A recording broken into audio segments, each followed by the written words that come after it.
Thank you madam. నేటి raiser 26 ప్రోగ్రాంకి సభాధ్యక్షత వహిస్తున్నటువంటి ఇంద్రపల్లి కవిత మేడం గారికి ధన్యవాదాలు తెలియజేస్తూ, అదేవిధంగా మరి ఈ తెలంగాణ రాష్ట్రంలో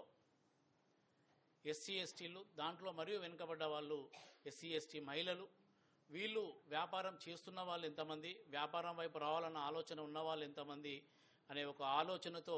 మరి ముందుకెళ్తున్న క్రమంలో ఈ కార్యక్రమం తీసుకోవడం జరిగింది. ఈ విషయమై మరి మన honourable parliament member madam Kadiyam Kavya గారు మేడం గారిని ఫస్ట్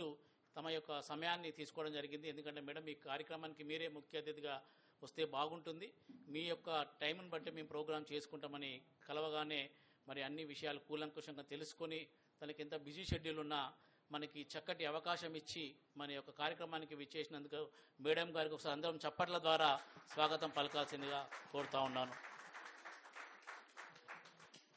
మరి అదేవిధంగా ఈ కార్యక్రమానికి విచ్చేసిన డి శ్రీనివాస్ నాయక్ గారు, అడిషనల్ డైరెక్టర్ ఇండస్ట్రీ డిపార్ట్మెంట్ గారు, అదేవిధంగా మరియు పిఎంఈజీపీ నుంచి వచ్చినటువంటి రవి సార్ గారు, అదేవిధంగా మరి విహబ్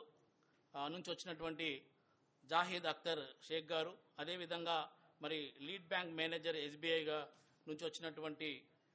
మన పివిఎల్ మూర్తి సార్ గారు, అదేవిధంగా విహబ్ నుంచి వచ్చినటువంటి మరి మరో అతిథి అసోసియేట్ డైరెక్టర్ శ్రీ ఊహా సజ్జా మేడం గారికి, అదేవిధంగా